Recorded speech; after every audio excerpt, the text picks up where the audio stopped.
신약 성경 73페이지 마가복음 11장 12절에서 18절입니다. 신약 성경 73페이지.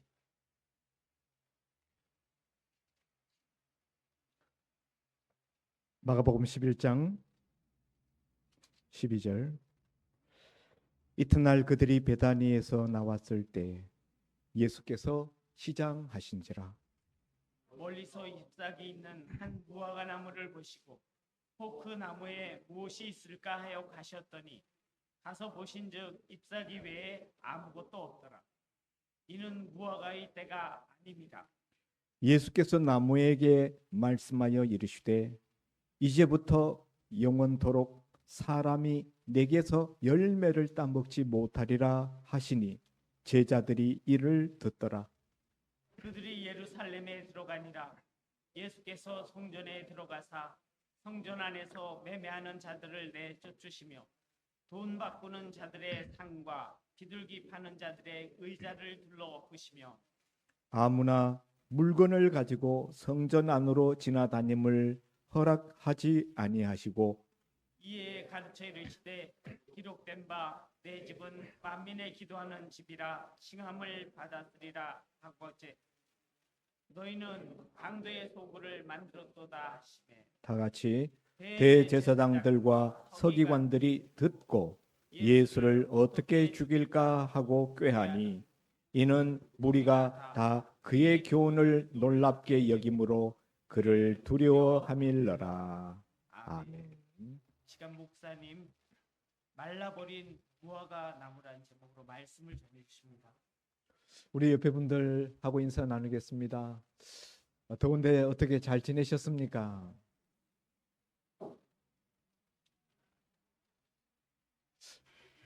어젯밤에는 천둥 번개가 정말 대단했습니다.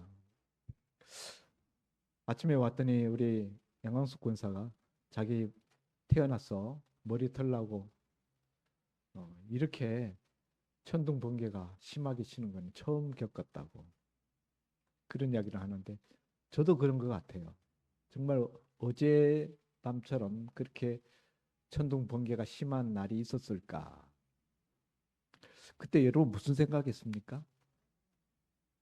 천둥 번개 칠 때 무슨 생각 드셨어요? 조금 무섭지 않았습니까? 살짝?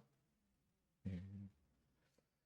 우리 양원사는 집에 강아지하고 고양이들이 다 그냥 엄마 품에 달려 들어가지고 무서워가지고 발발 떨었다고.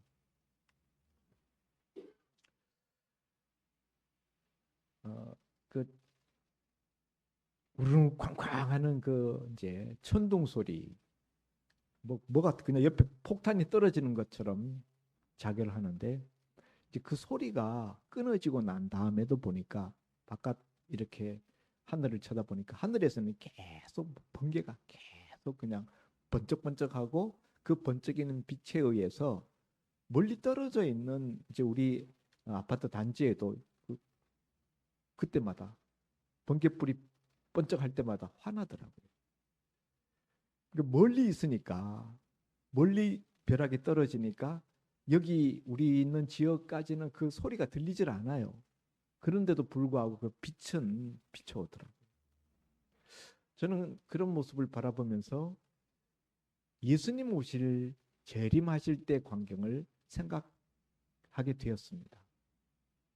우리 예수님 재림하실 때에 그때는 구원의 주님으로 오시는 것이 아니라 온 세상을 심판하시는 심판주로 오시게 되는데 그때 천둥 번개와 천사장의 큰 나팔 소리와 함께 재림하신다라고 성경에 말씀되어 있는데 이 정도 이 천둥 번개도 대단하다 싶었다면은 주님 오실 때는 얼마 사람들이 그냥 넋이 나가지 않을까.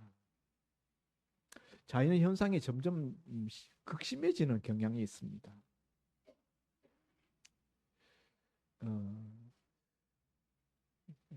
그러니까 우리가 이 자연 경험하는 일상 속에서 저마다 다 느끼는 건 다 다른 것 같아요. 여러분은 뭘 느꼈는지 모르겠는데 저는 주님 재림하실 때 이렇게 했구나. 아니 이거보다 훨씬 더 하겠지. 얼마나 무서울까 사람들이 그때 이런 생각을 해보았습니다. 잠깐 넋두리였고요. 오늘 본문에 우리가 나누고자 하는 말씀은 예수님의 그 마지막 최후의 일주일 동안 고난주간, 우리가 고난주간 특별 우리가 기도회 때 이런 말씀들을 우리가 나누곤 했었는데요. 오늘은 우리가 이제 전체 성도님들 앞에서 이 고난주간 중에서 월요일 날 주님이 주일 날에 예루살렘 성으로 입성하시잖아요. 그때 사람들이 나와서 종려나무 가지를 흔들면서 호산나 다윗의 이름으로 오시는 이여 호산나 호산나 하더라. 그래서 그날을 그 주일을 종려주일이라 이렇게 우리가 지킵니다. 종려주일. 그리고 그 종려주일에 예루살렘에 들어오신 주님은 예루살렘 성전에 들어가셔서 성전 안의 광경을 다 보셨어요. 두루 살피시고 그 다음에 예루살렘 성 밖에 있는 베다니 마을로 물러나셨다가 그 다음날 아침에 다시 예루살렘 성으로 들어갑니다. 근데 오늘 본문에 보니까 예수님이 아침 일찍 들어가셨나 봐요. 12절에 이튿날 그들이 베다니에서 나왔을 때 예수께서 시장하신지라. 아침을 대접을 안 하셨나 봐. 아마 마리아 마르다 나사로 집에 가 계시지 않았을까 싶은데요. 이 사람도 대접 잘하는 사람들인데 주님이 너무 일찍 서둘러서 나와서 그랬는지 주님이 어쨌든 아침을 못 드신 것 같아요. 그러니까 시장하셨다. 그래서 무화과 나무를 찾으셨어요. 무화과 나무에는 뭐가 열리죠? 무화과가 열리죠. 그래서 무화과라도 좀 따서 시장길을 떼오시려고 무화과 나무 잎사귀가 무성한 한 나무를 찾아갔는데 가서 보니까 무화과가 없었다는 거예요. 예수님은 무화과 열매가 맺혀 있을 걸 기대하고 가셨는데 무화과가 열매가 없었어요. 그러자 예수님이 그 무화과 나무를 보고 그 나무를 저주하십니다.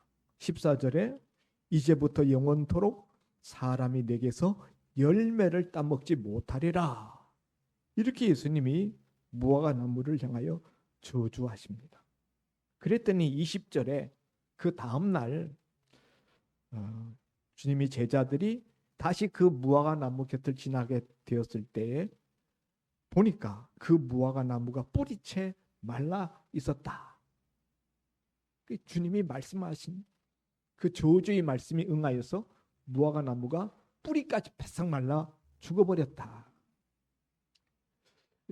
그런데 앞에 13절에 보면은 멀리서 잎사귀 있는 한 무화과 나무를 보시고 혹 그 나무에 무엇이 있을까 하여 가셨더니 가서 보신즉 잎사귀 외에 아무것도 없더라. 이는 무화과의 때가 아님이라. 모든 열매는 열매 맺히는 때가 있어요. 결실 시기가 있다. 그런데 주님이 지금 이 무화과 열매를 찾으시러 무화과 나무 앞에 가셨던 이때는 무화과가 결실되지 않는 때라는 거죠. 이번 주 지금 이게 월요일이에요. 고난주간 월요일이고 이번 주 금요일 날 최후의 만찬을 나누시고 겟세마네 동산에서 기도하시다가 그 다음 날 금요일 날 세상을 십자가에서 세상을 뜨시는 거예요. 나흘 남았어요. 지금 무화과가 열리는 때가 아니다. 이 때는 4월쯤이에요. 우리 봄에 해당하는 때. 그런데 무화과가 결실되는 계절이 아닌 때에 무화과 나무에 가서 무화과 나무가 열매를 맺지 않았다고 그 무화과 나무를 저주한다? 이건 상식에 맞지 않는 이야기잖아요. 예수님이 상식에 맞지 않는 그런 일을 할 때는 특별한 은혜를 베풀 때, 하나님의 특별한 은혜를 베푸실 때는 우리 상상을 초월하는 그런 일들이 있었습니다만, 오늘 평상시에 주님답지 않게 늘 주님은 긍정적이셨는데 지금 부정적으로 이 나무를 보고 저주를 하신다. 특히 주님이 누구를 향해서 저주를 하시는 일은 극히 드문 일이에요. 그런데 사람도 아닌 무화과 나무를 향해서 저주를 한다. 그것도 무화과의 때가 아닌 그런 시점에 열매를 맺지 않았다고 나무를 보고 저주를 해서 죽인다. 이해가 안 됩니다. 그래서 버틀란드 러셀이라는 철학자는 이런 이 성경을 보고 나는 이런 예수 믿을 수 없다. 자연 법칙을 누가 만드셨습니까? 하나님이 만드셨잖아요.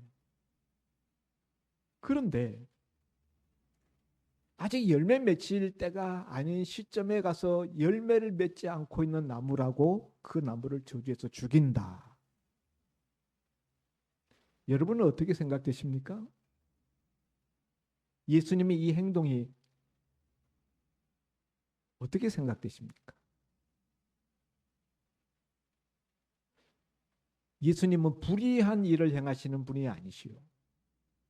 억지를 부리시는 분도 아닙니다. 어떤 사람들은 이 본문을 보고 이렇게 생각합니다. 아하, 예수님이 배가 고파가지고 화가 굉장히 났구나. 남자들은요, 배가 고프면 화가 나요.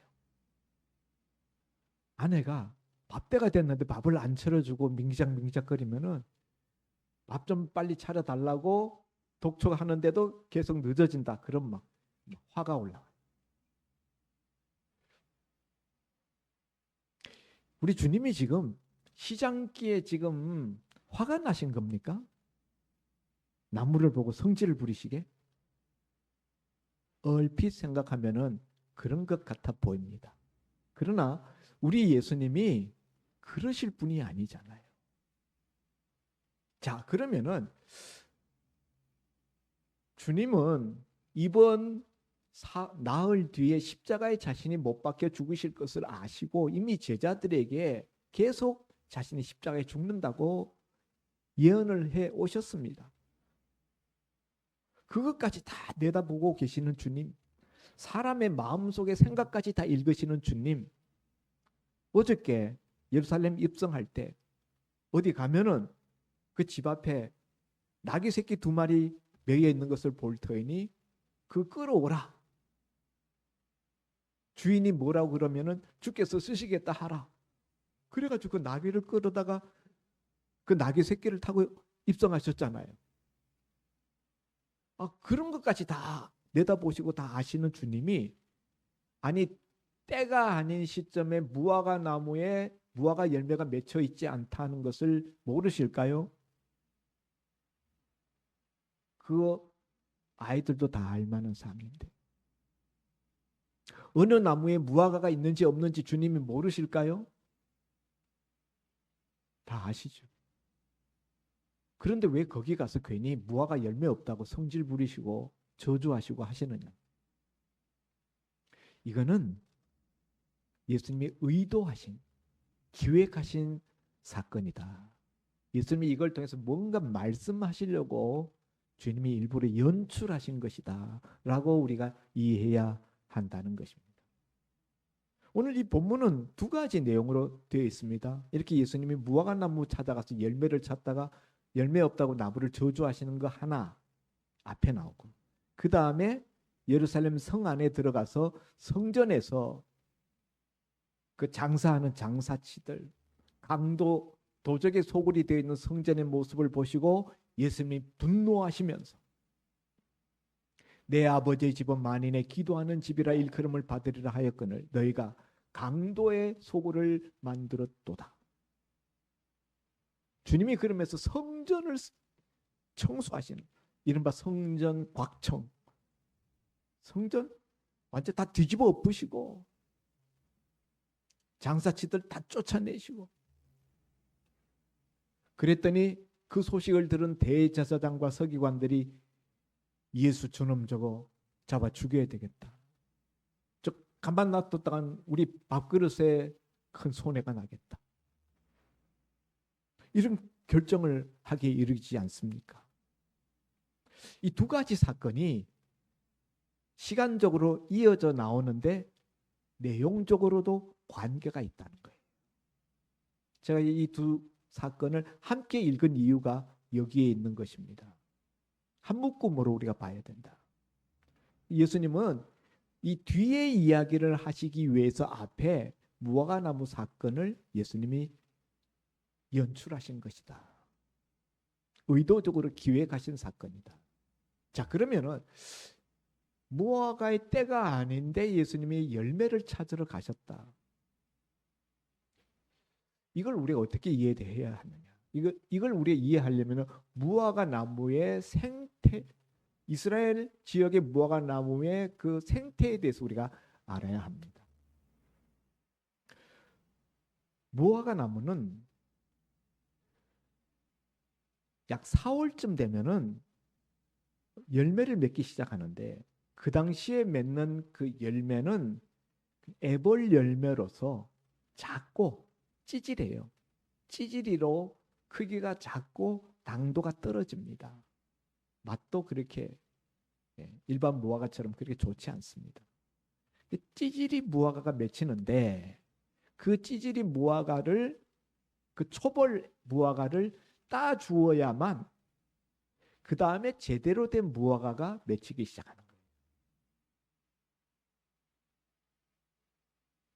그 찌질이 초벌 무화과를 이스라엘 사람들은 뭐라고 부르는가 하면 파게라고 히브리어로 부릅니다. 파게. 요거는 뜯어줘야 돼. 그거 뜯어주지 않으면 그 다음에 무화과 제대로 된 무화과가 결실되는데 지장이 있기 때문에.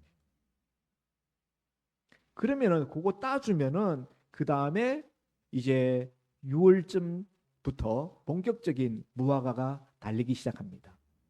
그때 나오는 무화과는 크고 달고 상품성이 있는 무화과예요.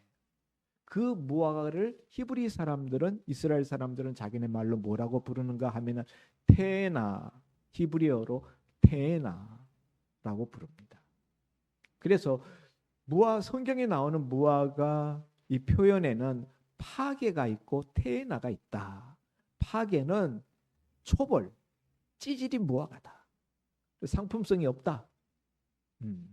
그래서 그 무화과 나무 주인들이 이거를 사실은 사람을 써서 그걸 다 따줘야 되는데 그러려면 그 노동력이 들어가야 되고 인건비 들어가야 되니까 그걸 어떻게 하는가 하면은 사람들한테 누구든지 와서 따먹도록 합니다. 애벌, 초벌 무화과, 찌질이 무화과는 본격적인 그 테나 상품성 있는 무화과 같이 맛있지는 않지만은 그래도 간식거리로서는 그 당시 사람들이 따먹었다. 왜냐하면은 12월 달부터 3월까지는 열매가 없는 때예요. 과실에 열매가 없어요. 부자들은 물론 뭐 대추야자 같은 거 저장해 놓고 말려 가지고 먹지만 가난한 소작농들은 그런 것도 없었어요. 그래서 간식거리가 없다가 봄에 이 4월 달에 이 초벌 무화과가 열리면 아이 어른 할 것 없이 가서 그거 따먹는 거예요. 우리 아이들 눈가 설탕 빨아먹듯이. 과수원 주인들이 그거는 완전히 오픈해서 누구든지 지나가는 행인, 나그네, 어린아이들, 동네 사람들 누구든지 따먹게. 왜냐하면 인건비 절약되니까. 이제 그렇게 했기 때문에 예수님이 지금 가서 찾으신 이 무화과는 본격적인 6월 달부터 맺히는 상품성이 있는 그 테나 무화과가 아니고 봄에 처음 열리는 이 애벌, 초벌, 파게 무화과다. 근데 우리말 성경에는 이게 구분이 안 돼요. 번역이 다 무화과라고 돼 있어. 예수님이 가서 나무 밑에서 무언가 먹을 만한 것이 있는가 찾았다 할 때 이거는 파괴 무화과다. 그리고 이제 이후에 6월 달부터 본격적인 상품성 있는 제대로 된 무화과가 맺히기 시작하면서 이 무화과는 11월 달까지 계속 맺히는데 이후에 4번 더 무화과 열매가 결실됩니다. 그러니까 총 1년 동안에 무화과는 5번 맺힌다. 처음 4월 달에 애벌로 맺히는 무화과를 찌질이 애벌 무화과는 파괴라고 하고, 그 다음 6월 달부터 본격적으로 맺히기 시작하는 상품성 있는 무화과는 테나라고 부르고, 이후에 4차례에 걸쳐서 이 상품성 있는 무화과가 열린다 하는 거예요. 이런 무화과 나무의 이 그 생태, 이거를 알지 못하고 성경을 읽으면은 이 예수님이 참 무리한 짓을 하신다. 그 나무가 무슨 죄가 있다고 무화과 열매를 맺지 않았다고 저주해서 죽이시나, 이렇게 오해할 수 있는데, 예수님이 찾으신 것은 이 애벌, 초벌, 파괴 무화과였다. 그런데 이때에 파괴, 초벌 무화과가 맺히지 않는 독특한 그런 나무들이 있어요. 이런 나무는 이른바 부립나무예요. 부립나무. 은행나무 중에서도 은행 맺지 않는 부립나무들이 있습니다. 이런 나무는 초벌 무화과, 파괴 무화과를 맺지 아니하면 이후에 제대로 된 태나 무화과도 맺지 못하는 거예요. 그래서 이런 나무들은 노동력만 잡아먹고 비료만 잡아먹고 열매를 결실하지 않으니까 농부가 결국 이거 캐내죠. 잘라버리고 캐내게 됩니다. 예수님이 저주에서 죽이신 무화과 나무는 바로 그런 무화과 나무였다. 겉으로 보면 잎사귀가 무성해서 무화과가 꼭 맺혀 있을 것만 같아요. 비록 파괴일지라도. 그런데 예수님이 가서 그 가난한 사람들의 간식거리인 그 파괴를 찾았는데 그거 없었어. 그러니까 이 나무는 불임나무다. 그래서 예수님이 그 나무를 저주해서 죽이셨다. 어차피 뽑아내야 될 나무니까. 그러니까 예수님이 남의 집 무화과 나무 그냥 괜히 작살내서 그 집 경제적인 타격을 입혔다라고 우리가 생각하면 안 된다는 거예요. 이해가 되시죠? 자, 그러면은 예수님이 의도적으로 제자들을 데리고 그 불임 무화과 나무 앞으로 지나가셔서 이런 장면을 연출하신 거예요.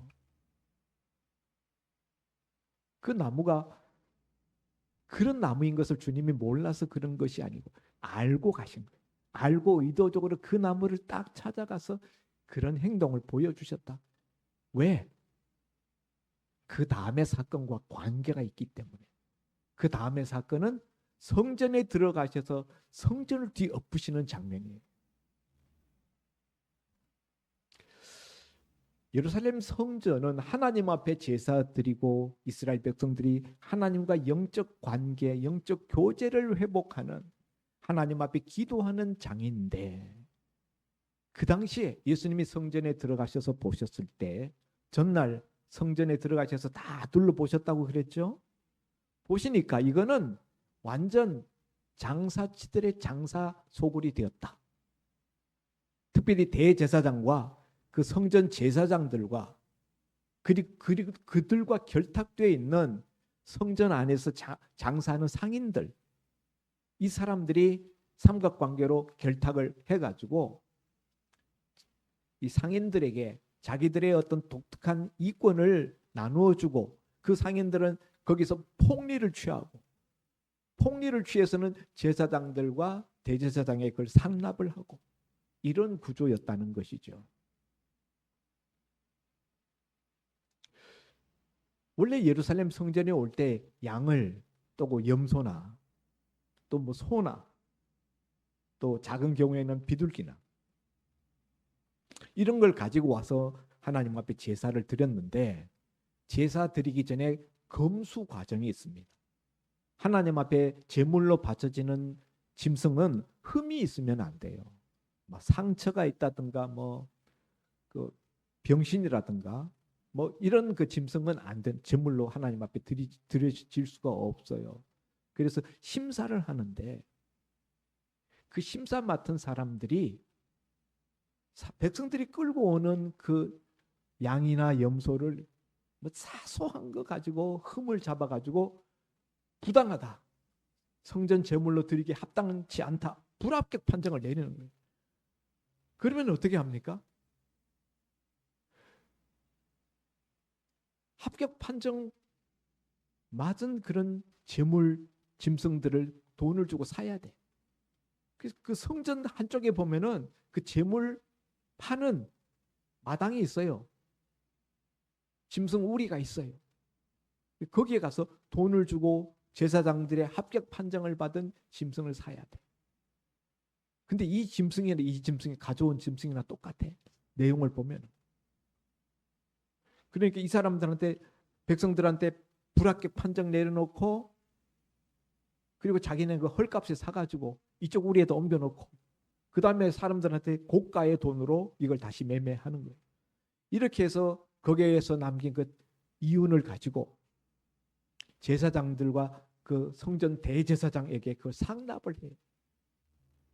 이런 비리를 다 알면서도 이 성전의 이 제사장들, 또 대제사장, 이 사람들은 그들의 특권을, 그들에게 일부 이런 사람들에게 특권을 밀어주고 그들의 불합리한 부당한 이런 행위를 눈 감아줬다.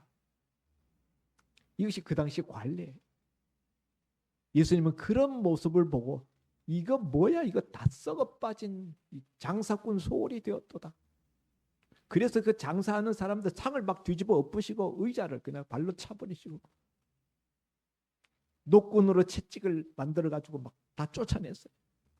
총채 같은 거 있잖아요. 자, 주님이 앞서 무화과 나무 잎만 무성하고 열매가 없다고 저주하신 그 무화과 나무는 사실 무엇을 의미하는가 하면은 바로 이스라엘을 상징하고 이 예루살렘 성전을 상징하는 거예요. 성경에서 무화과 나무는 흔히 이스라엘 나라로 비유되었습니다. 그런데 하나님의 특별한 사랑으로 선택받은 이 이스라엘 백성들, 이 이스라엘 나라가 하나님을 섬기는 일에 있어서 하나님 앞에 제사 드리는 이 그 핵심이 되는 예루살렘 성전에서 그 모습이 다 드러나듯이 잎은 무성해요. 겉모습은 그럴듯하다는 거예요. 매일같이 활발하게 제사 행위가 벌어지고 백성들이 나라 곳곳에서 와서 하나님 앞에 경배드리고 모습은 굉장히 그럴듯하다. 잎사귀 무성한 무화과 나무 같이. 그런데 주님이 들어가서 딱 보니까 열매가 없어. 형식은 있는데 내용 알맹이는 없다. 주님이 그래서 채찍을 만들어 가지고 다 때려 엎으시고 뒤집고 쫓아내시고 하는 거예요. 그러면서 주님은 뭘 찾는다? 열매를 찾는다. 성전 안에서 열매가, 하나님이 찾으시는 열매가 없다는 거예요. 잎만 무성한 무화과 나무와 같이 종교 행위는 그럴듯하고 활발하고 뭐 돌아가는 것은 뭐 벅적지근하게 돌아가는데 정작 하나님이 찾으시는 열매,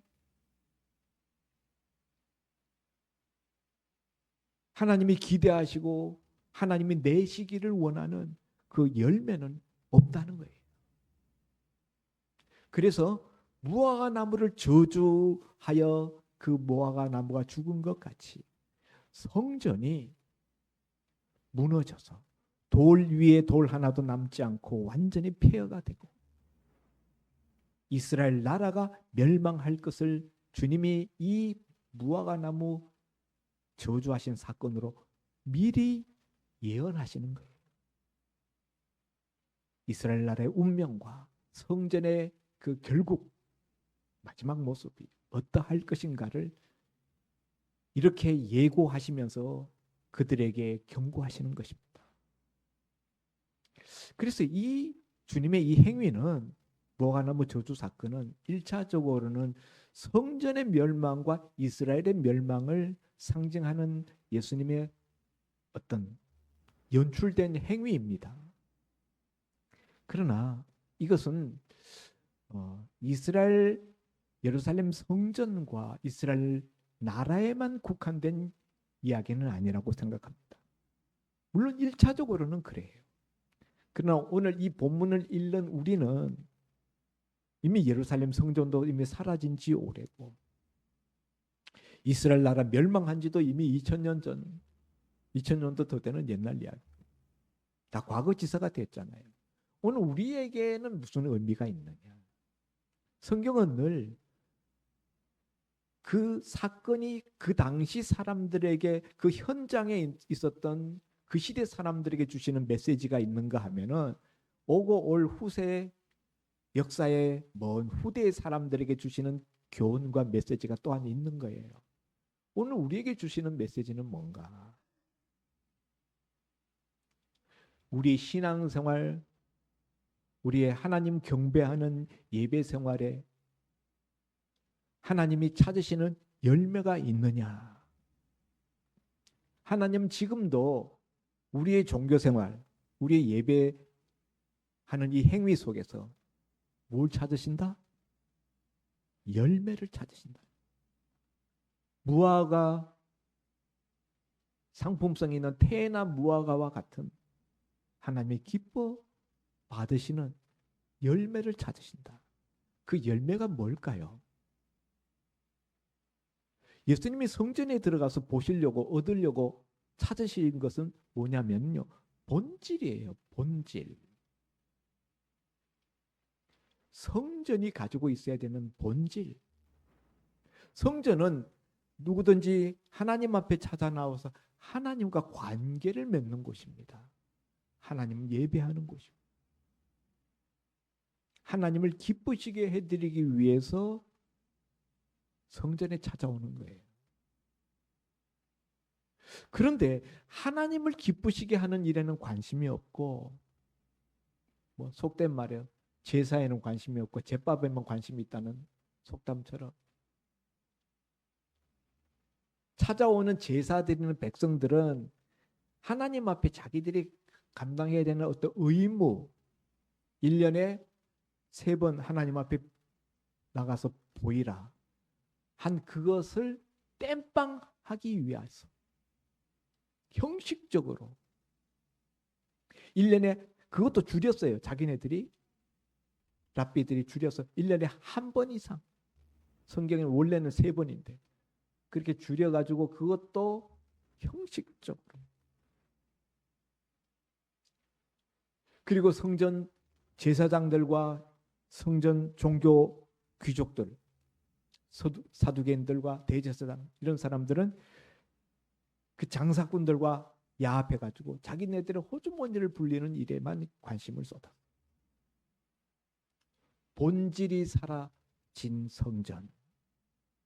주님이 찾으신 것은 본질이에요. 하나님과의 관계.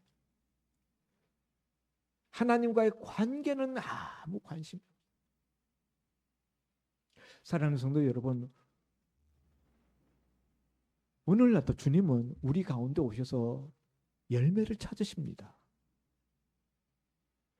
여러분, 오늘날 교회들이 얼마나 대형 교회들이 얼마나 많습니까? 예? 뭐 10,000명 이상 되는 교회들도 많아요. 1,000명 이상 되는 교회는 또 뭐 말할 수도 없고요. 그 교회들이 얼마나 활발하게 움직입니까? 그 안에서 이른바 신앙 활동, 교회 사업이 얼마나 많습니까? 겉으로 보면은 잎이 무성한 나무처럼 무화과 나무처럼 뭔가 열매를 맺는 것 같은 느낌이 들어요. 그런데 주님이 정작 들어가서 잎사귀를 하나하나 헤치면서 열매를 찾으시는데 열매가 있느냐? 오늘 우리 조국교회의 현실을 바라보면은 주님이 기뻐하시고 주님이 찾으시는 열매, 오늘 교회들이 또 우리들이 그렇게 맺고 있지 못하다 하는 느낌이 든다는 거예요.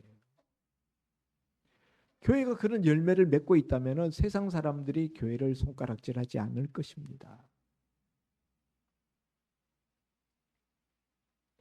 그 본질, 교회가 교회다운 본질이 뭐냐? 우리가 늘 그걸 생각해야 돼. 예배 자리에 나올 때도 왜 예배 자리에 나옵니까? 우리가 나가서 할 일도 많고 여러 가지 많은 활동을 해야 되는데 시간을 우리가 그걸 희생하면서 이렇게 예배 자리에 나오는 이유가 뭡니까? 하나님과의 영적 관계. 예배당에 나오는 이유는 한마디로 이야기하면 하나님과의 영적 관계를 돈독하게 하기 위한 거예요. 그게 본질입니다. 예배 드리는 목적, 찬송하는 목적, 기도하는 목적 다 마찬가지예요. 교회에서 여러 가지 신앙 활동, 교회 활동, 부서 활동들이 있는 목적도 하나님과의 관계를 돈독하게 하는 데 있습니다. 그러면은 하나님과의 관계를 돈독히 한다는 게 좀 막연해. 구체적으로 어떻게 하는 걸까요?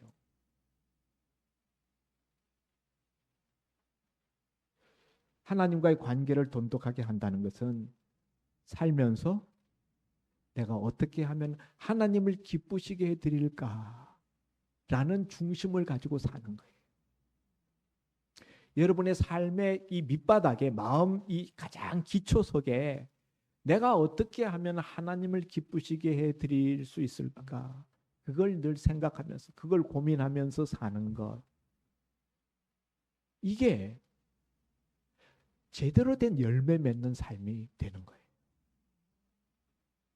좀 더 쉬운 말로 바꾸면은 예수님을 닮아가는 삶의 모습. 뭐 교리 고백하고 사도신경 암송하고 찬송가도 잘 부르고 성경 지식도 있고 그런데 그게 중요한 게 아니에요. 예수님을 닮아가는 삶의 모습이 나한테서 나타나고 있느냐? 하나님은, 우리 주님은 우리 인생에 찾아오셔서 우리 인생의 갈피를, 잎사귀 갈피를 뒤적뒤적 하시면서 내가 나 닮은 것이 있느냐? 내가 예수 믿는다는데 예수 믿는다는 것은 예수 나무가 된다는 거예요. 예수 나무에서는 뭐가 열려야 됩니까? 예수님이 열려야 돼요. 예수님을 닮은 삶, 예수님을 닮은 마음, 예수님을 닮은 생각. 그런데 여러분의 지난 10년 전 모습과 지금 모습을 한번 돌아보십시오. 10년 전이나 지금이나 부부싸움 똑같이 하고 이기적인 모습, 자기 것만 욕심내면서 웅크리고 사는 삶의 모습 조금도 변하지 않았다면 우린 열매 맺지 못한 거예요. 주님은 우리가 예수 믿고 예수 나무가 되어서 우리가 살아갈 때 주님 닮은 열매, 예수님의 성품, 예수님의 인격, 예수님의 거룩, 예수님의 섬김의 정신, 예수님의 자비, 긍휼, 이런 것들이 우리 삶에서 흘러나오는 것을, 그 열매를 보시기를 원하신다. 그거 우리 멈춰서서 심각하게 스스로를 돌아봐야 돼요. 우리가 교회 활동 열심히 하다 보면은 활동에 휘말려서 나와 하나님과의 관계가 어떻게 됐는지는 잊어버리는 경우들이 많아요. 제가 예전에 우리나라에서 제일 큰 교회를 다녔습니다. 얼마나 활동이 많은지요. 주일날 교회에서 뭐 정신없이 아침부터 저녁까지 교회 활동하고 집에 가면은 파김치가 돼요. 정말 안식일이 아니라 막 그러기 상태가 되는 날이에요. 그런데 저녁에 들어와서 마음속에 드는 회의가 있는데 이 모든 활동이 나와 예수님과의 관계에 무슨 의미가 있지? 이게 얼마나 도움이 될까? 이래서 나와 예수님과 하나님과의 관계가 더 돈독해졌나? 퀘스천 마크가 걸리더라고요. 교회 활동, 종교 활동은 열심히 하는데 뭐 그래서 거기에서 어떤 보람도 느끼고 거기서 에너지도 얻고 합니다. 그런데 이게 하나님과 나와의 영적인 1대1의 관계에서 이게 얼마나 의미가 있고 이게 하나님이 정말 기뻐하시는 내 삶의 모습으로 내가 변해가고 있는가? 거기에 대해서 전 자신이 없더라고요. 어떤 교회들은 교인들을 일주일 동안 교회에다 딱 땡겨서 붙여놓고 월요일부터 토요일까지 프로그램으로 그냥 달달 볶듯이 돌려야 된다. 그렇게 말하는 목사님들이 있습니다. 헌금도 있는 대로 쥐어짜서 헌금 내도록 만들고 안 그러면은 남는 시간에 나가서 세상에 나가서 헛짓거리하고 죄에 빠지고 결국 그 돈 가지고 탕진하고 사치하다가 타락한다.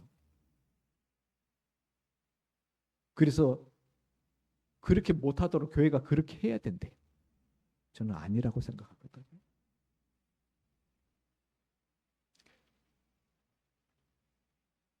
입만 무성한 무화과 나무. 오늘날의 교회 모습이 되지 않도록 또 내 오늘날 내 자신의 종교 생활의 모습이 되지 않도록 우리는 다시 한번 각성해서 하나님 앞에서 나를 봐야 합니다. 유명한 팡세라는 세계적인 고전을 쓴 파스칼이 이런 유명한 이야기를 그 책에서 했습니다. 나는 신 앞에서 신음하는 자들만을 시인할 수 있다. 구도자의 자세로 신음하면서 구하는 자, 그런 자들만 시인할 수 있다. 여러분, 우리가 오늘 기억해야 될 것은 열매를 맺지 못하면 맺지 못하는 대로 그런 대로 계속 그냥 갈 수 있는 게 아니라 주님이 저주하셔서 멸망케 하신다는 거예요. 이 무화과 나무를 통해서 성전의 몰락과 예루살렘 그리고 더 크게는 이스라엘 나라의 멸망을 주님이 선포하셨는데 우리도 열매 맺지 못하면은 주님이 우리를 버리십니다.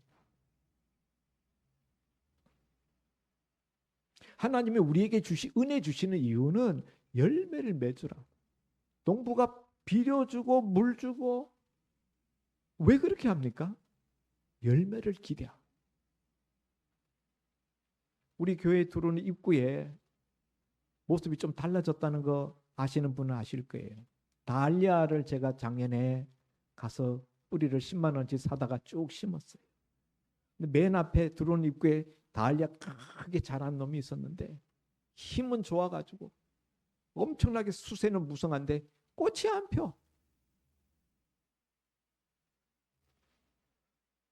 그래서 제가 캐버렸습니다. 뭐 비싸게 돈 주고 산 거지만은 그리고 우리 이양순 고사님이 루엘리아라고 매일 보라색 꽃이 피어요. 그 매일 꽃이 피고 지고 계속 그걸 그 자리에 심었습니다. 제가 오늘 설교하게 된 이유가 바로 그 일 때문입니다. 저는 그 꽃이 피지 않는 달리아를 뽑아내면서, 물론 이제 제가 이유는 제가 분석해서 저 나름대로는 가지고 있습니다만, 주님도 우리를 향해서 바라보시고 열매 맺지 못하는 우리 모습이 계속되어지면은 언젠가는 뽑아내시겠구나 생각했습니다. 아무쪼록 주님이 우리를 찾아오셨을 때, 주여 여기 맛있는 태나 무화과가 여기 대령해 싸움나이다, 주님께 드릴 수 있는 저와 여러분 될 수 있기를 주의 이름으로 축원드립니다. 기도합니다. 하나님 아버지, 오늘 말라 저주받아 말라 비틀어진 무화과 나무 이야기를 들었습니다.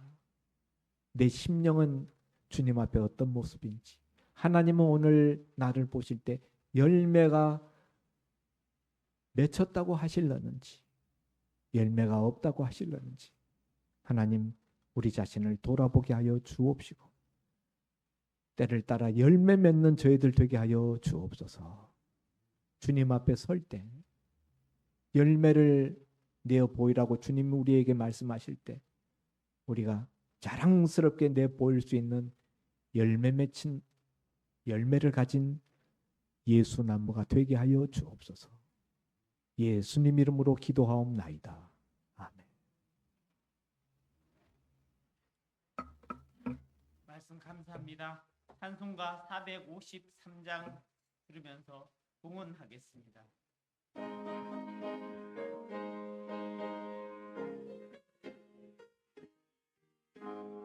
예수 알기 원하네. 크고도 넓은 은혜와 계속해 주신 사랑을 간절히 알기 원하네.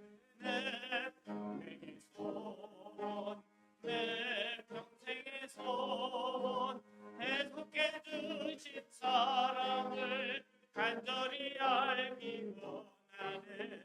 성령이 승되셔서 진리를 가르치시고 거룩한 뜻을 깨달아 예수를 알게 하소서. 내 평생의 소원, 내 평생의 소원, 계속해 주신 사랑을 간절히 알기 원하네. 성령의 감화받아서 하나님 말씀 배우니 그 말씀 한절 한절이 내 맘에 교훈되도다. 내 평생의 소원, 내 평생의 소원, 계속해 주신 사랑을 간절히 알기 원하네. 예수가 계신 보좌는 영광에 들려 있도다. 평화의 왕이 오시니 그 나라 왕성하도다. 내 평생의 소원, 내 평생의 소원, 계속해 주신 사랑을 간절히 알기 원하네. 드린 헌금을 위해서 담임 목사님 기도해 주십니다. 우리에게 햇빛 같은 은혜를 주시고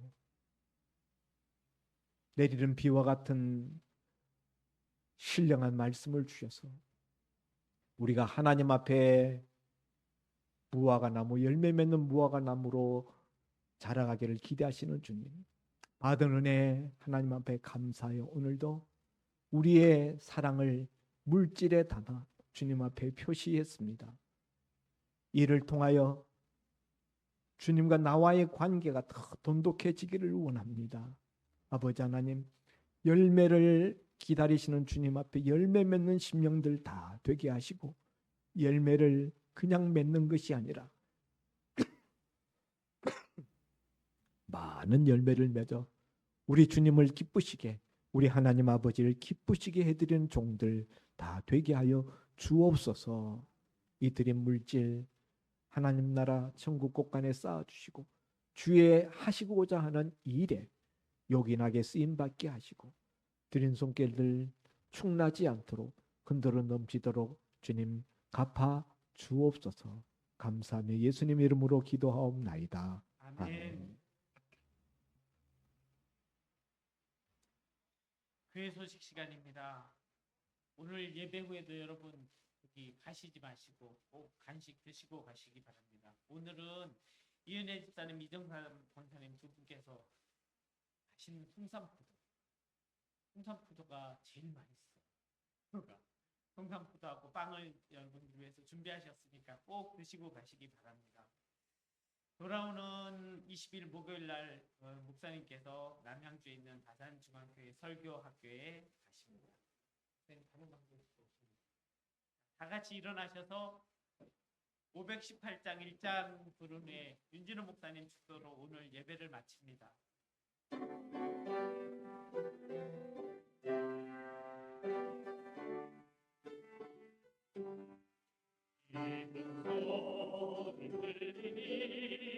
예수가 나신다. 믿음에 전하라. 예수가 나신다. 주님 명령하시니 강을 강을 건너 온 세상에 전하라. 예수 구원하신다. 말씀이 육신이 되어 이 땅에 오셔서 십자가에 달려 죽으시고 당사자셨다가 삶 안에 부활하시고 하늘로 승천하셨다가 다시 오실 우리 주 예수 그리스도의 은혜와 우리 하나님 아버지의 무한하신 사랑하심과 성령님의 내주 교통 충만 역사 인도하심이 말라버리게 되질 무한한 뭐 같은 자가 되지 않고 오히려 하나님을 기쁘시게 하고 아름다운 많은 신앙의 열매, 하나님을 기쁘시게 하는 아름다운 그런 믿음으로 살기를 힘쓰며 더욱더 하나님 앞에 영광 돌리기를 원하는 오늘 성목교회와 모든 사랑하는 성도님과 그 가정과 직장과 사업과 하시는 일들과 자자손손 위에 이 나라 이 민족 위에 이제부터 영원까지 함께 있을 지어다. 아멘.